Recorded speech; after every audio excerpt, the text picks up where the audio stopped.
Assalamualaikum warahmatullahi wabarakatuh.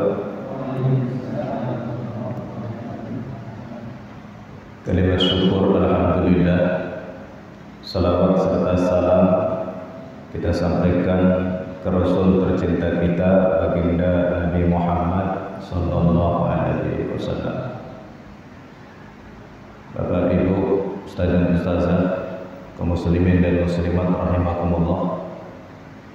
Dalam pertemuan kita di siang hari ini, kita akan membahas secara khusus mengenai fikih puasa. Fikih puasa yang kita kaji pada pertemuan di siang hari ini adalah fikih puasa dengan mengambil perspektif 4 mazhab. Tentu dalam pertemuan yang singkat ini kita tidak bisa menyelesaikan keseluruhan poin-poin besar dari pembahasan fikih puasa. Jika kita tidak selesaikan dalam pertemuan ini, insya Allah akan kita sambung di pertemuan pekan selanjutnya. Mengapa kita perlu membahas fikih puasa, terutama setelah kita hari ini sedang melaksanakan puasa Ramadan? Sebab memang mempertajam wawasan fikih puasa insya Allah menjadi sarana untuk meningkatkan kualitas ibadah puasa kita di sisi Allah Subhanahu wa Ta'ala. Poin yang pertama kita bahas, Bapak Ibu, adalah poin definisi. Di poin definisi ini, puasa diartikan dengan mutlaqul imsaki an syai', segala sesuatu yang sifatnya kita menahan. Maka segala apapun yang sifatnya menahan itu maka disebut dengan istilah puasa.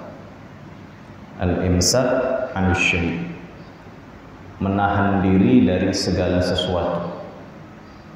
Sementara secara syariat, Bapak Ibu,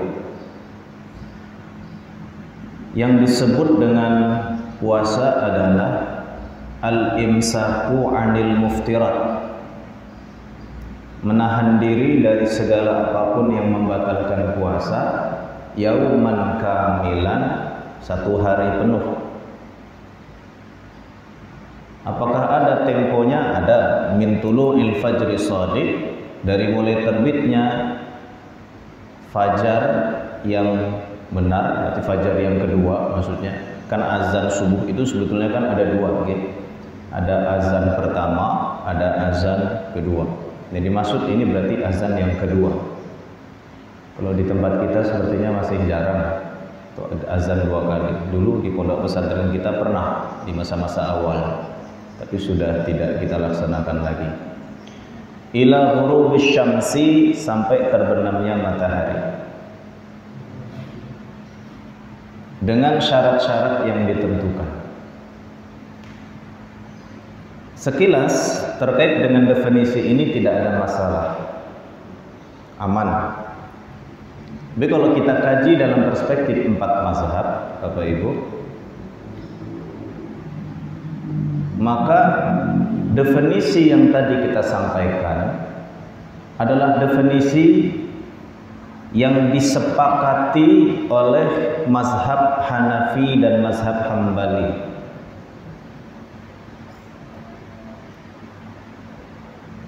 Sementara menurut mazhab Maliki dan mazhab Syafi'i, ini Imam Syafi'i beliau kan muridnya Imam Malik.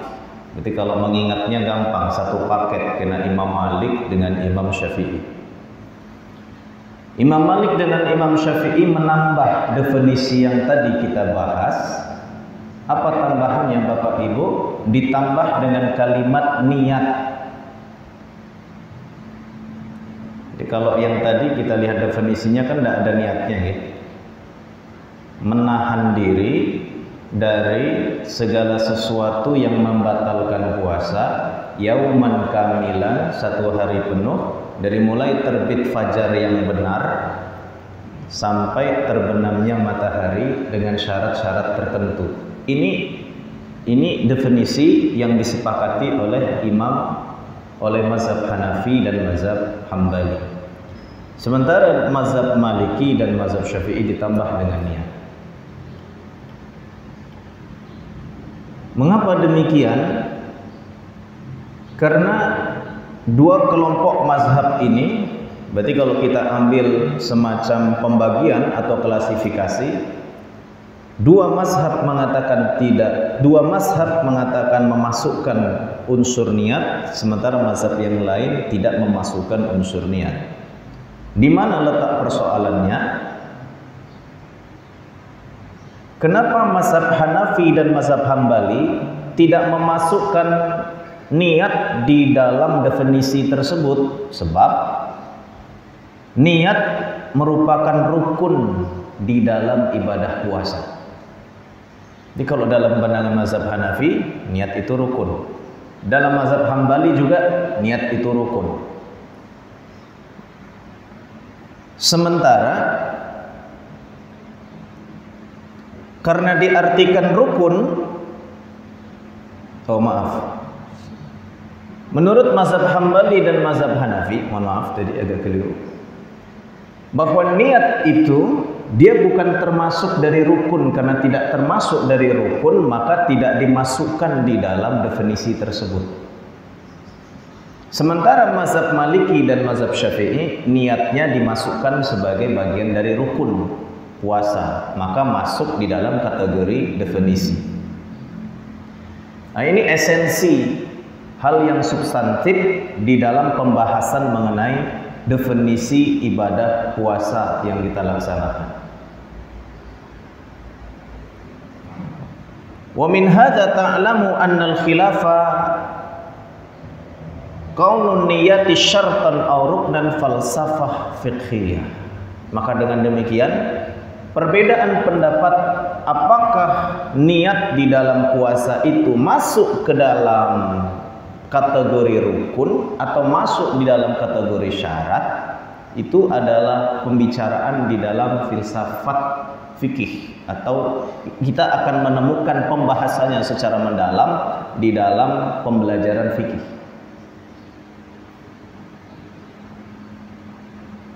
Ini terkait dengan definisi. Secara umum demikian, Bapak Ibu yang Allah muliakan. Bagian yang kedua yang kita kaji adalah dalil terkait dengan puasa di bulan Ramadan. Insya Allah kita sama-sama sudah mengetahui dalil ini. Kita ulang kaji saja pembahasannya. Bahwa puasa Ramadan ini huwa fardu ain. Dia sifat hukumnya adalah kewajiban personal setiap individu kita. Nah, ini disebut dengan istilah fardu ain. Kan ada fardu ain, ada fardu kifayah aja. Ala kulli mukallafin, bagi setiap orang yang sudah mukallaf. Mukallaf berarti dia mampu untuk melaksanakan suatu hukum atau beban di dalam syariat ini. Qadirin 'ala shaum, ia mampu untuk melaksanakan ibadah puasa. Ditinjau dari aspek sejarah, Bapak Ibu,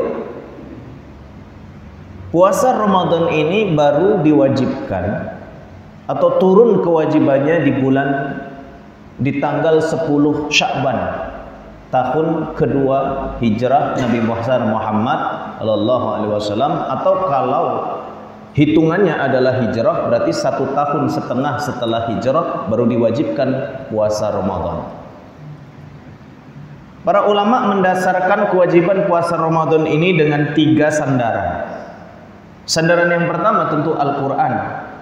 Al-Quran menjadi sandaran kewajiban dalam pelaksanaan ibadah puasa, yaitu surat Al-Baqarah ayat 183 sampai surah Al-Baqarah ayat 185.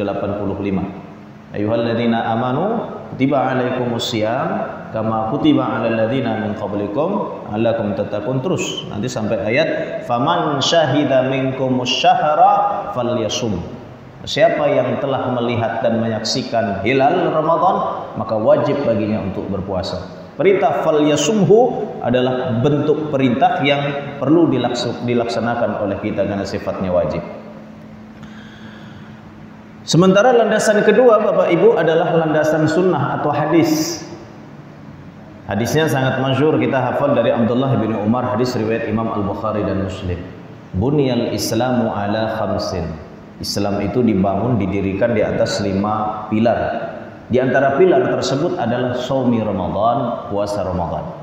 Maka berdasarkan dalil ini, ibadah puasa berdasarkan sunnah diwajibkan untuk kita. Kemudian dalil yang ketiga Bapak Ibu adalah dalil ijma'. Apa isi ijma'nya? Faqad ittafaqatil ummah ala fardiyatih. Maka setiap dari dulu umat Islam ini sudah sepakat nih tentang kewajiban puasa Ramadan. Walam yukhalif ahadun minal muslimin, dan tidak ada satupun umat Islam yang mengingkari kewajiban ibadah puasa ini. Fa hiya ma'lumatun bid-dini minad dini bid-darurah, ya kewajiban yang memang terlihat jelas. Wa munkiruha kafir. Orang yang mengingkari kewajiban puasa Ramadan, hukumnya disebut di sini keluar dari Islam. Fa munkaru farka munkari fardiyatus sholati waz zakati wal hajj, seperti orang yang mengingkari adanya kewajiban sholat, kewajiban zakat maupun kewajiban haji. Sama kedudukannya. Nah, 3 landasan ini Bapak Ibu yang memang kita jadikan sebagai tolok ukur pijakan kita di dalam melaksanakan kewajiban puasa ini, dari Al-Quran, dari Sunnah, dan dari Ijma'. Dari Al-Quran sebagai bentuk kepatuhan kita terhadap firman Allah Subhanahu wa Ta'ala, karena landasan kita adalah keimanan terhadap Allah. Maka ketika Allah memerintahkan kepada kita, respon yang kita lakukan adalah cepat. Sementara landasan yang berikutnya tentu dari baginda Nabi besar Muhammad sallallahu alaihi wasallam. Saat kita taat kepada Allah, taat pula kita kepada Rasul sallallahu alaihi wasallam. Karena begitu ayat Al-Qur'an, wa atiullaha wa atiur rasul. Taat engkau kepada Allah, taat pula engkau kepada Rasul. Sementara ijma' mengikat untuk melihat secara kenyataan bahwa penerapan kewajiban ibadah puasa itu memang sudah terimplementasi sejak zaman baginda Nabi besar Muhammad sallallahu alaihi wasallam sampai dengan sekarang. Ini yang kedua Bapak Ibu. Kemudian yang ketiga, nah tadi kan kita membahas puasa itu ada kelompok ulama mazhab Hanafi dan mazhab Hambali yang menyatakan bahwa niat puasa itu tidak termasuk rukun, kan gitu. Sementara mazhab Maliki dan mazhab Syafi'i mengatakan bahwa niat puasa adalah rukun. Nah sekarang kita sepertinya perlu untuk menelisik lebih jauh. Apa sebetulnya diferensiasi antara rukun dan syarat? Bedanya apa sih syarat dan rukun itu, atau rukun dan syarat? Kita mengulang kaji saja karena sebetulnya sering kita kaji. Syarat secara bahasa itu artinya alamah. Alamah itu tanda. Misalkan di sini ada Bapak kepala sekolah SMP IT gitu. Hadir di sini tandanya apa? Pakai baju warna putih. Ini kan tanda begitu ya. Jadi karena tanda begitu disebut dengan syarat secara bahasa, etimologinya begitu. Sementara secara istilah yang disebut dengan syarat itu adalah alladzi yulzamu min adamihil adam. Sesuatu yang mengharuskan kalau ia tidak ada, maka sesuatu yang lain pun tidak ada.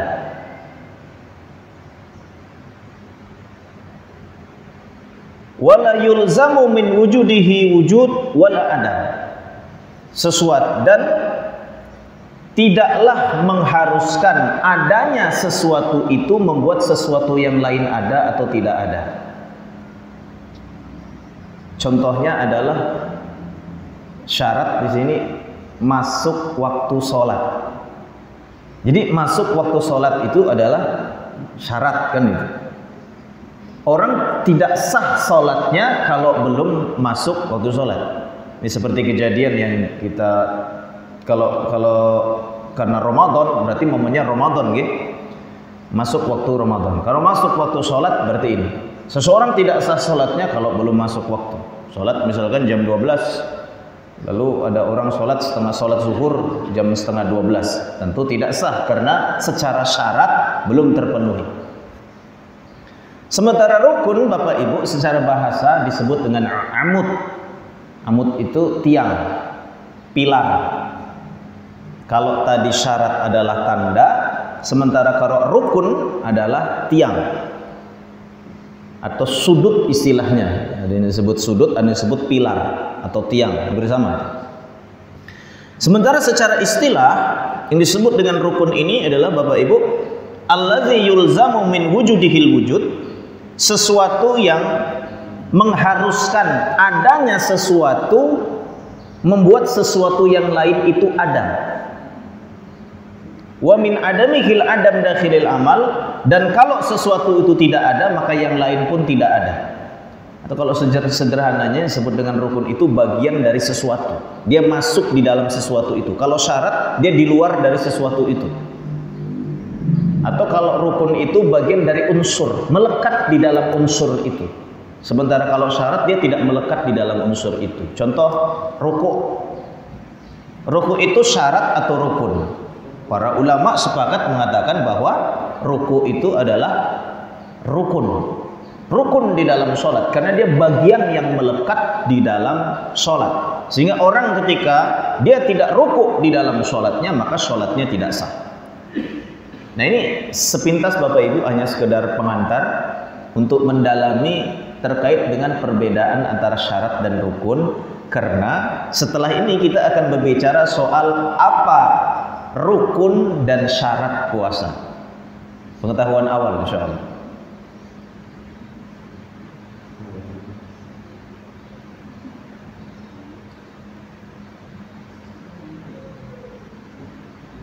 Baik. Dengan demikian pembahasan yang berikutnya Bapak Ibu, yang bagian nomor 3 adalah rukun puasa. Kalau tadi kita sudah insya Allah memahami dan punya gambaran bahwa yang disebut dengan rukun adalah bagian dari sesuatu itu yang tidak bisa keluar.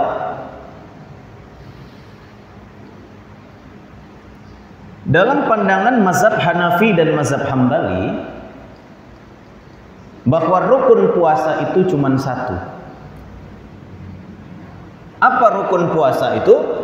Al-imsaku anil muftirat, menahan diri dari segala hal yang membatalkan puasa.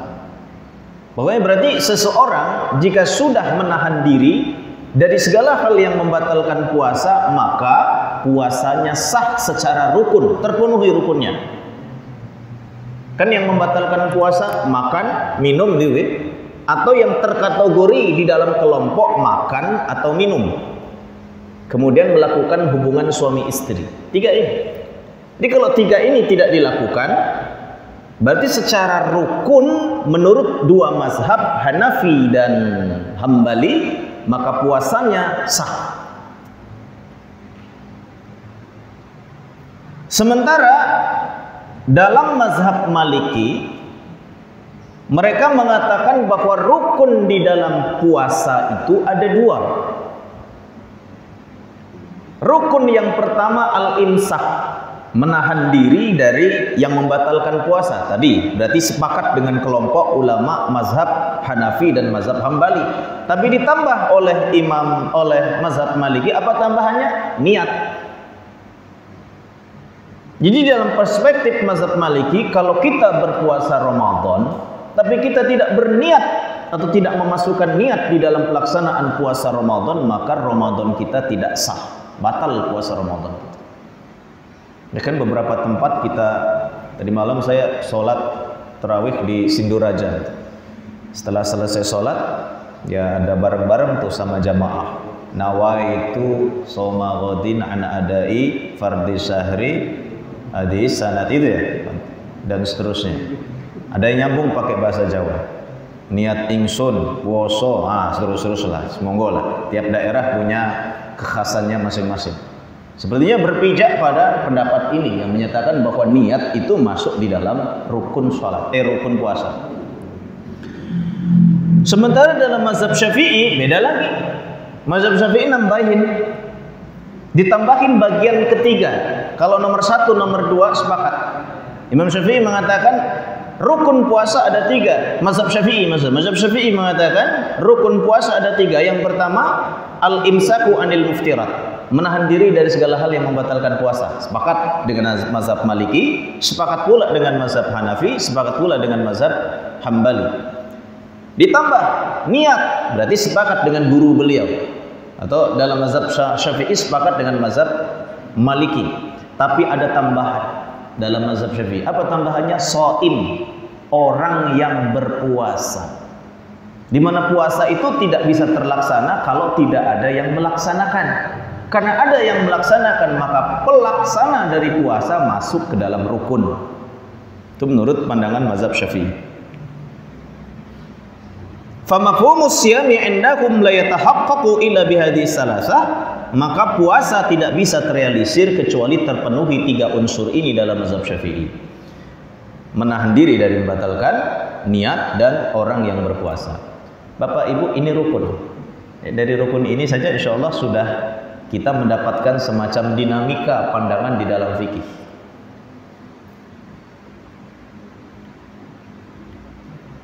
Bagaimana dengan syarat puasa? Kita masuk ke bagian berikutnya. Secara garis besar Bapak Ibu, syarat puasa itu dibagi menjadi 3. Ada namanya syarat wajib, ada namanya syarat sah, ada namanya syarat ada. Ada itu pelaksanaan. Kan kalau di antara lafaz yang sering kita dengarkan, adaan, makmuman, kan gitu kan? Adaan, imaman, kan gitu kan? Adaan, ada kata-kata ada. Ada itu artinya kita tunaikan, kita laksanakan, itu disebut ada. Nah, syarat itu terklasifikasi kepada 3 kelompok ini. Syarat wajib, syarat sah, dan syarat ada. Ibu-ibu nggak dapat slide-nya ya. Nanti saya bagi, cuman lebih dominan bahasa Arab. Apa beda antara syarat wajib dengan syarat sah? Nah, itu. Syarat wajib itu sesuatu yang tidak melekat dengan kita. Kalau syarat sah itu melekat dengan kita. Contoh syarat wajib tadi. Seseorang baru wajib sholat, syarat wajibnya ketika sudah masuk waktu sholat. Fenomena alam ini tidak bisa kita atur, karena ini di luar kuasa kita. Masuknya kewajiban puasa Ramadan setelah hilal Ramadan terlihat. Sebelum hilal Ramadan terlihat, ya kita tidak wajib puasa. Maka itu disebut menjadi syarat wajib, karena tidak berkaitan dengan diri kita. Sedangkan syarat sah itu berkorelasi dengan diri kita. Misalkan sholat, syarat sahnya adalah menutup aurat. Kan menutup aurat kita mampu. Enggaklah minta Ustadz Anta untuk menutup auratnya siapa, kan enggak kan, aurat istrinya kan enggak begitu. Tapi istrinya sendiri pun mampu untuk menutup auratnya gitu. Ustadz Anta pun mampu melakukannya. Maka disebut dengan apa tadi? Syarat sah itu berkaitan dengan kemampuan diri sendiri, mampu mengendalikan diri sendiri ya, atau di dalam kekuasaannya.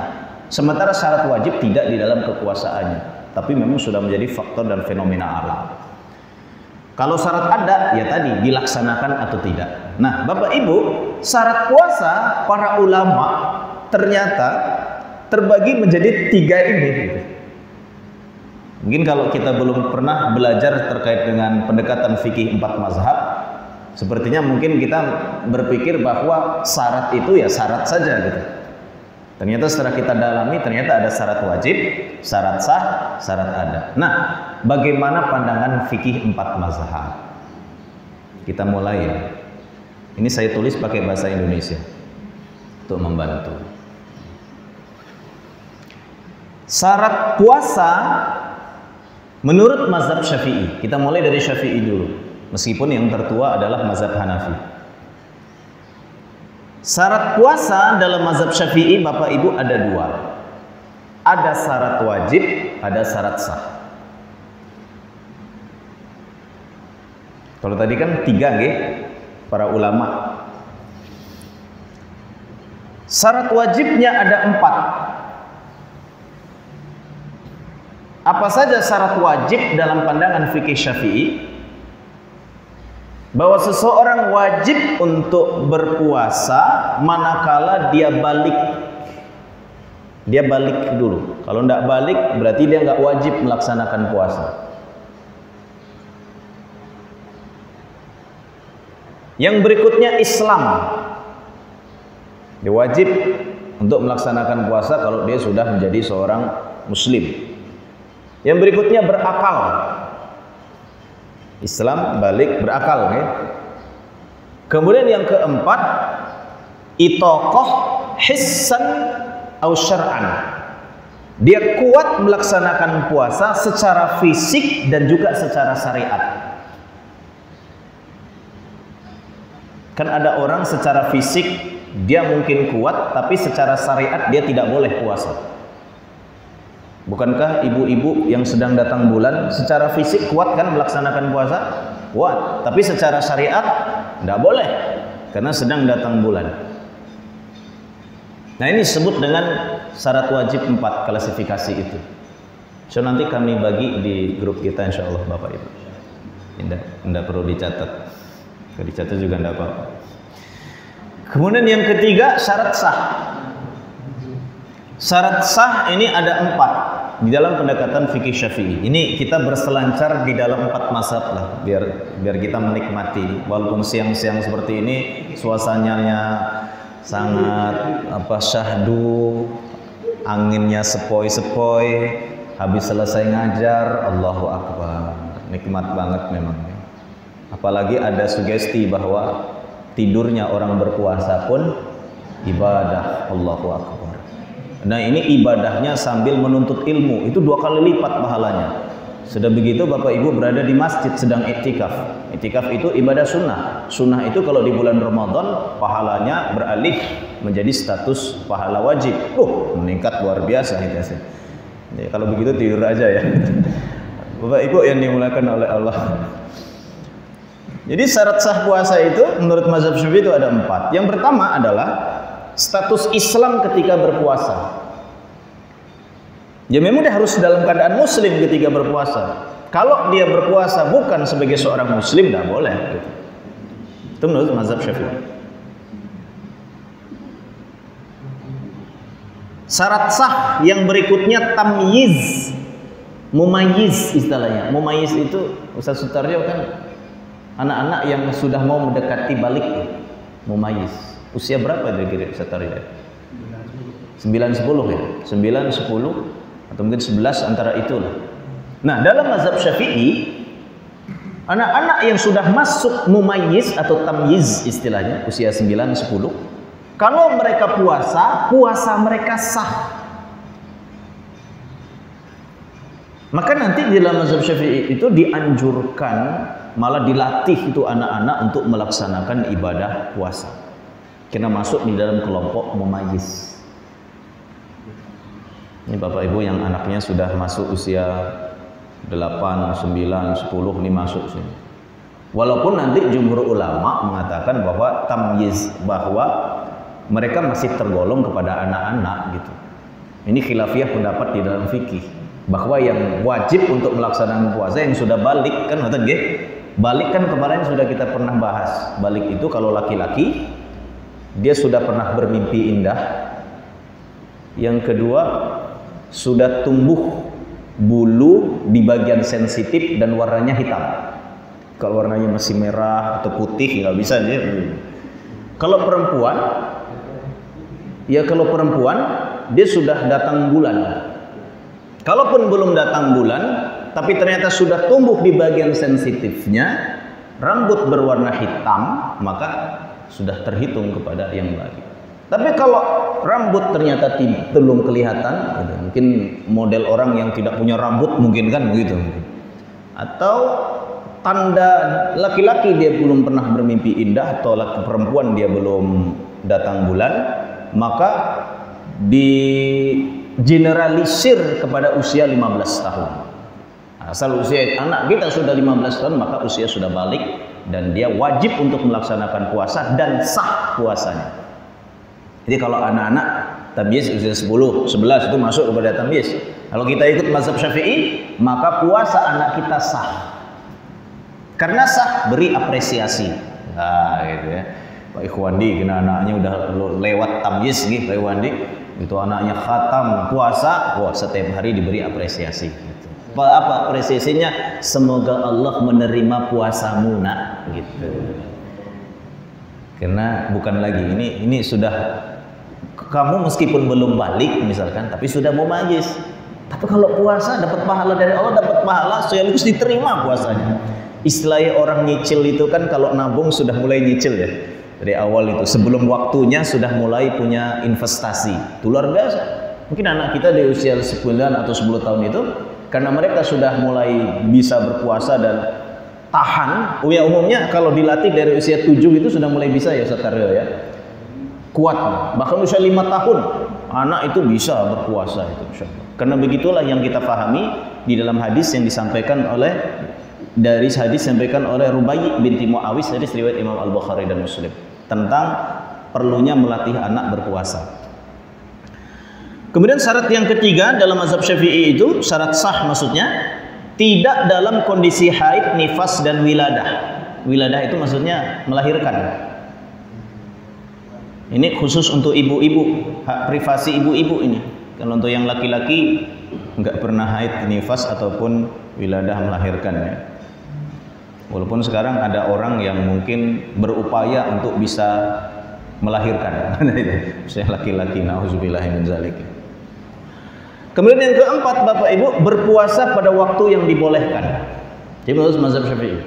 Karena ini berarti sifatnya umum untuk seluruh puasa. Di mana seseorang tidak sah puasanya kalau dia berpuasa di waktu-waktu yang diharamkan. Misalkan hari tasyrik ya, 3 hari tasyrik, Idul Fitri, Idul Adha. 5 hari itu dilarang untuk berpuasa. Ini syarat sah puasa, syarat puasa dalam perspektif mazhab Syafi'i. Nah, sekarang mazhab Hanafi. Saya baca cepat saja karena sepertinya mayoritas itu Syafi'i di sini, gitu, Bapak Ibu. Atau malah nggak bermazhab ini. Saya curiga pada tidak bermazhab. Tidak apa-apa, ini sekedar pengetahuan kita. Di syarat puasa dalam mazhab Syafi'i itu mereka memiliki 3 klasifikasi. Pertama syarat wajib, kedua syarat wajib ada, ketiga syarat sah ada. Ini agak panjang ya. Syarat wajib ada, syarat sah ada gitu. Apa syarat wajib dalam mazhab Hanafi untuk berpuasa ini? Menurut pendapat mereka ada 3. Islam, berakal, balik. Jadi kalau orang sudah muslim, dia berakal, dia balik, wajib untuk berpuasa. Walaupun nanti penerjemahan di dalam fikihnya luar biasa soal berakal itu. Misalkan begini dalam pembahasan, apakah orang yang hilang akalnya itu dia wajib puasa atau tidak? Tergantung hilang akalnya dalam posisi apa. Misalkan orang yang meminum minuman keras lalu hilang akalnya, apakah dia punya kewajiban untuk qadha puasa? Nanti para ulama fikih debat pendapat soal kalau minumnya memang sengaja maka dia wajib untuk mengqadha, mengganti. Tapi kalau minumnya nggak sengaja, ada nggak minumnya nggak sengaja? Ya, mungkin cekokun gitu kan, klok nggak niat, akhirnya dia tidak sadar, mungkin tidak sadarnya sampai beberapa hari gitu ya, atau dari pagi sampai sore baru sadar, maka karena tidak sengaja dia tidak wajib untuk tidak wajib untuk mengqadha. Begitu, tapi itu soal khilafiyah fikih, panjang pendapatnya. Sementara syarat wajib ada dalam mazhab Hanafi itu ada 2. Pertama, sehat. Ada itu kan syarat wajib untuk dilaksanakan, bahwa dalam mazhab Hanafi yang wajib melaksanakan adalah orang yang sehat. Kalau orang yang sakit, ya tidak wajib untuk melaksanakan karena memang ada kompensasinya. Ada dispensasinya. Syarat yang kedua adalah iqomah. Apa itu iqomah Bapak Ibu? Iqomah itu tinggal menetap. Orang berdomisili di suatu tempat, ya maka dia wajib untuk berpuasa. Kemudian yang keempat Bapak Ibu, syarat sah ada. Itu ada 2, suci dari haid dan nifas dan juga masuk di dalamnya niat. Ini selayang pandang saja Bapak Ibu. Nanti ada pandangan syarat puasa dalam mazhab Maliki. Sebenarnya kita lewatkan saja ya, karena waktu kita sudah terbatas. Nanti ada juga syarat sah puasa, syarat puasa dalam pandangan mazhab Hambali. Kita masuk kepada bagian yang berikutnya saja. Ada 2 poin lagi, mohon maaf, yang perlu kita selesaikan. Poin yang berikutnya adalah Bapak Ibu terkait dengan penetapan awal bulan Ramadan. Walaupun ini sudah lewat, tapi secara ilmu kita sepertinya perlu membahasnya. Ini kalau kita sudah membahas ini, sebetulnya sederhana persoalannya. Karena Islam ini kan bukan sesuatu yang dipersulit begitu. Dan pembahasan soal ini sudah diselesaikan di dalam fikih-fikih mazhab zaman dulu. Karena penetapan awal Muharram itu kan sebetulnya masuk di dalam kategori fikih ibadah. Saya bacakan Arabnya saja. Yathbutu syahrul Ramadan bi ahadi amrain. Penetapan bulan Ramadan itu ditetapkan dengan 2 cara. Cara yang pertama adalah ru'yatu hilalih. Bisa dilihat hilalnya, bulannya itu bisa dilihat. Idza kanatis sama'u khaliyatan mimma yamna'u ru'yah min ghimin aw dukhanin aw ghibar aw nahwiha. Kalau memang tidak ada halangan untuk melihatnya. Ya mungkin karena zaman dulu kan, zaman sekarang saja misalkan ya karena tertutup kabut, tertutup asap, tertutup awan sehingga bulan tersebut tidak bisa kita lihat. Lalu apa kalau begitu? Ini masuk cara yang kedua. Cara yang kedua adalah ikmalu Sya'ban salasina yauman, menyempurnakan hari bulan Sya'ban itu menjadi 30. Menjadi 30 hari. Jadi kalau tidak kelihatan ya sudah 30 hari. Idza lam takunis sama'u khaliyah mimma dzukira liqaulihi sallallahu alaihi wasallam, kalau memang kita tidak bisa melihat apa tadi itu bulan tersebut. Sebagaimana hadis yang diriwayatkan oleh Imam Al-Bukhari dari Abu Hurairah radhiyallahu anhu, sahabat mulia, sumu li ru'yatihi. Puasalah kamu karena melihat hilal bulan Ramadan.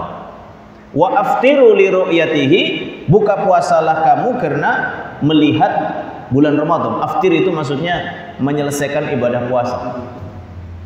Fa in ghumma alaikum, kalau tertutup bulannya tidak bisa dilihat, fa akmilu iddata Sya'ban 30, maka sempurnakan hitungan bulan Sya'ban itu 30 hari. Apa makna hadis ini Bapak Ibu? Annas samaa idza kanat sahwan kana amru shaumi muta'alliqan bi ru'yatil hilal. Kalau langitnya memang cerah, bisa kita gunakan konsep untuk melihat bulan atau hilal. Fala yajuzu siyam illa idza ru'yal hilal. Maka tidak boleh berpuasa kecuali kalau memang ada orang yang sudah melihat hilal itu atau bulan itu. Amma idza kanat fis sama'i ghimun, tapi kalau di langit itu ada awan yang menghalangi kita untuk melihat bulan, fa innal marja'a fi zalika yakunu ila Sya'ban, maka yang menjadi patokan dan tolak ukur adalah bulan Sya'bannya. Bimakna an nukammilahu 30 yauman, maksudnya adalah menyempurnakan 30 hari. Bapak Ibu, ini fikih 4 mazhab, rangkuman yang kami ambil dari buku Imam Abu Bakar Al-Jaziri dan buku fikih 4 mazhab. Jadi sebetulnya pandangan para imam mazhab sebelum ada perkembangan ilmu pengetahuan seperti ini sangat sederhana sekali. Menjadi ada dinamika Bapak Ibu manakala muncul ilmu pengetahuan, ditemukannya alat untuk melihat bulan gitu kan. Jadi kalau kita kembalikan secara kasat mata agama ini dengan tidak mempersulit hambanya kan begitu, bahwa ya kelihatan saja, kalau memang kelihatan ya oleh kasat mata ya berarti puasa, kalau tidak terlihat ya tidak puasa. Begitu saja, sederhana sebenarnya zaman dulu. Yang berikutnya, ini karena kaitan dengan penetapan, ini kami masukkan di sini status penetapan hilal oleh pemerintah. Bagaimana statusnya? Maksudnya apakah pemerintah memang dituntut untuk menetapkan, memberi ketetapan dan keputusan terhadap awal Ramadan, atau diserahkan saja kepada masyarakat, tidak perlu ada ketetapan? Nah, disinilah para ulama mazhab beda pendapat. La yushtaratu fi subutil hilal wa wujubi shaumi bi muqtadahu 'ala nas hukmul hakim. Tidak disyaratkan penetapan hilal Ramadan itu oleh pemerintah. Walakin, namun, lau hakama bisubutil hilal, kalau sudah ditetapkan oleh pemerintah terkait dengan awal hilal, binaan ala ayyi tariqin fi mazhabi, mau pakai mazhab apa? Kan ada mazhab ru'yah, ada mazhab hisab, kan begitu. Wajib shauma ala umumil muslimin, maka semua umat Islam wajib untuk melaksanakan puasa. Walau khalafa mazhabal ba'di minhum, meskipun terjadi perbedaan pendapat dalam mazhab. Misalkan pendapat pemerintah ini ternyata tidak sepakat dengan menyelisihi pendapat suatu mazhab. Karena dalil di dalam kaidah itu digunakan hukmal hakim yarfa'ul khilaf. Karena keputusan penguasa atau hakim itu dia mengangkat seluruh perbedaan pendapat. Yang menarik Bapak Ibu, kata Syekh Muhammad Abu Bakar Al-Jaziri dalam bukunya, wa hadza muttafaq alaihi, ini yang disepakati oleh para ulama. Jadi kaidah ini disepakati oleh para ulama. Nah, kalau kita lihat zaman-zaman dulu itu, illa 'inda Syafi'iyah, kecuali pendapat mazhab Syafi'i. Kan tadi Bapak Ibu, apakah penetapan awal Ramadan itu perlu campur tangan pemerintah atau tidak? Menurut para mazhab nggak perlu. Tapi menurut Syafi'i beda Bapak Ibu. Apa menurut Syafi'i? Asy-Syafi'iyatu qalu, para ulama di mazhab Syafi'i mereka mengatakan yushtaratu fi tahqiqil hilal wa wujubi shaum bi muqtadahu 'ala nas an yahkuma bihil hakim. Disyaratkan untuk penetapan hilal di bulan Ramadan dan kewajiban melaksanakan puasa Ramadan untuk masyarakat umum atau masyarakat banyak ditetapkan oleh penguasa atau pemerintah. Jadi kalau di Indonesia ini pakai mazhab siapa? Kita lihat Syafi'i. Nanti silakan dibuka bukunya di Fikih 4 Mazhab, tulis oleh Muhammad Abu Bakar Al-Jaziri.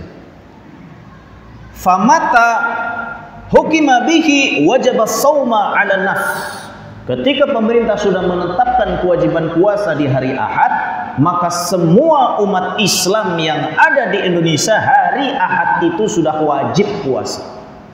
Orang bisa ngenteni lah ngesuk bae dina Senin misalkan. Tidak bisa, karena pemerintah sudah menetapkan.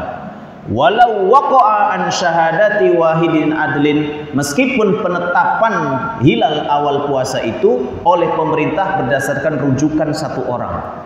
Jika ternyata ada satu orang yang bisa dipercaya melihat bulan Ramadan, udah, meskipun sandarnya begitu, tetap ketika sudah ditetapkan oleh pemerintah, maka oleh penguasa, maka hukumnya wajib dilaksanakan. Begitulah yang kita lihat dalam masyarakat kita di dunia Islam secara keseluruhan. Nah, kemudian yang terakhir Bapak Ibu, yang terakhir amal mustahab bagi orang yang puasa. Ini hanya menguatkan amaliyah selama kita melaksanakan puasa. Yustahabbu lis-shaim umur, ada beberapa hal yang dianjurkan bagi orang yang berpuasa. Apa yang pertama? Ta'jilul fitri ba'da tahaqquqil ghurub. Ketika sudah datang waktu berbuka puasa, jangan diperlambat, langsung buka. Wa yundabu an yakuna ala rutab wa tamar. Dan dianjurkan berbuka dengan yang basah-basah terlebih dahulu. Yang basah-basah itu ya air maksudnya. Tapi air, kalau kita lihat di dalam hadis baginda Nabi besar Muhammad sallallahu alaihi wasallam, kan beliau itu kalau tidak buka puasa dengan kurma, kalau tidak ada kurma dengan air, ma. Berarti rutab di sini maksudnya adalah ma, air. Air yang apa? Air warna-warni, kan ada air coklat, air hijau, air pink. Dianjurkan yang basah-basah air. Yang lebih bagus ya air putih terlebih dahulu, karena dia ma, rutab. Fatamar, atau dengan kurma. Jadi kalau menurut hadis itu lebih utama buka dulu dengan kurma sebelum yang lain. Berapa kurmanya? Ya 3 atau lebih. Mungkin ada yang mau makan kurma 1,5 kilo juga, bagus juga itu. minum air putih, kurma setengah kilo, sudah insya Allah sehat walafiat itu, nggak akan terkena apapun. Sholat pun nikmat insya Allah Pak Ikhwandi ya. Jajal bae lah, nggak tuku kurma setengah kilo, karo minum banyu sing anget, wis enak. Sing liyane ora godaan lah. Yang disunahkan atau dianjurkan saat kita berpuasa adalah ad-du'a'u aqaba fitrihi bil ma'sur. Berdoa ketika berbuka puasa, terutama dengan doa-doa yang maksur. Doa maksur adalah doa yang berdasarkan pada hadis baginda Nabi besar Muhammad sallallahu alaihi wasallam. Yang ketiga Bapak Ibu, as-sahur. Sahur ada syai' wa in qalla walau jur'atan ma. Sahur meskipun sedikit walaupun hanya seteguk air. Kasus seteguk air itu kalau bangunnya menjelang azan.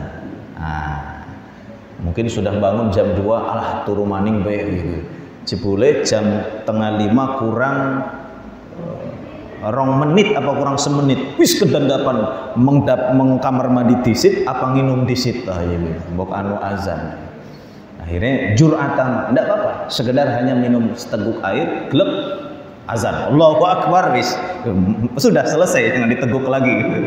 Bapak Ibu yang dimuliakan oleh Allah, walaupun hanya seteguk air, tapi kita mendapatkan barokah. Karena begitu kata baginda Nabi besar Muhammad sallallahu alaihi wasallam, tasahur fa in tasaharu fa inna fis sahuri barakah. Bersahurlah karena sahur itu adalah keberkahan. Yang berikutnya adalah bentuk mustahab di dalam puasa kita, kaful lisan an fudulil kalam. Jangan terlalu banyak ngomong di bulan puasa atau perkataan yang tidak ada faidahnya. Kalau ibu guru dan bapak guru ngajar ya harus ngomong. Nanti diamalkan ini bahaya juga. Bu guru, kenapa bu guru diam? Puasa. Karena tidak boleh mengucapkan kata-kata terlalu banyak puasa. Nang kelas puasa bali mengumah ternyata ngobrol karo tanggane 2 jam. Gak ada bae ora bisa gitu kan. Wa amma kafuhu anil haram, lalu bagaimana menahan diri dari ucapan yang haram? Apa hukumnya? Seperti ghibah, namimah. Ghibah itu kan menceritakan aib orang lain. Namimah mengadu domba. Fawajibun fi kulli zaman. Kalau yang itu di luar bulan Ramadan pun wajib kita tinggalkan. Oh berarti ghibah ora oleh ya, ora oleh nang bulan Ramadan. Liane bulan Ramadan oleh. Ya enggak, ghibah itu di bulan Ramadan pun tidak boleh, di luar Ramadan pun tidak boleh. Kok aja ngomongin bang dia apa? Lagi puasa. Berarti pas salat puasa oleh menceritakan aib orang lain. Ya enggak, sama saja hukumnya gitu. Wa yata'akkadu fi Ramadan, di bulan Ramadan lebih dikuatkan. Mulai tidak salah juga ketika diajak ngerundengi wong liya, lagi puasa. Berarti engkau berpuasa ya. Baik. Ibu yang bapak-bapak yang dimuliakan oleh Allah. Yang kelima, al-iktsaru minas shadaqah wal ihsan, banyak bersedekah, berbuat baik kepada sanak keluarga kita, orang miskin dan para fuqara. Banyak insyaallah. Yang keenam, istighalu bil ilmi. Kita datang ke majelis-majelis ilmu untuk menambah ilmu kita, seperti kesempatan kita di siang hari ini. Kemudian tilawah Al-Quran, sebab tilawah Al-Quran adalah amal utama di bulan Ramadan. Zikir, solawat kepada baginda Nabi besar Muhammad sallallahu alaihi wasallam. Kalau di hari-hari biasa, Rasul memerintahkan kepada kita solawat 20 kali, 10 di pagi hari, 10 di sore hari. Di bulan Ramadan banyakkan, 500 kali, 1000 kali, 2000 kali, Masya Allah. Yang ketujuh adalah itikaf. Itikaf dianjurkan. Bapak Ibu, ada satu bahasan lagi yang akan kita bahas insya Allah di pertemuan ke depan, tentang hal-hal yang merusak puasa. Kita kaji dalam fikih 4 mazhab. Karena bahasanya panjang sekali, kami tidak memasukkan di dalam kajian kita di siang hari ini. Demikian yang bisa kita kaji Bapak Ibu di pertemuan siang hari ini. Mudah-mudahan menambah keimanan kita kepada Allah Subhanahu wa taala, menguatkan kualitas puasa kita di bulan Ramadan ini sehingga puasa kita diterima oleh Allah Subhanahu wa taala. Amin ya rabbal alamin. Demikian, mohon maaf atas kekeliruan dan kekhilafan. Kita tutup bersama-sama dengan mengucapkan lafaz hamdalah, alhamdulillahirabbil alamin, dan doa kafaratul majelis. Subhanakallahumma bihamdik, asyhadu an la ilaha illa anta, astaghfiruka wa atubu ilaik. Billahi taufiq wal hidayah. Wassalamualaikum warahmatullahi wabarakatuh.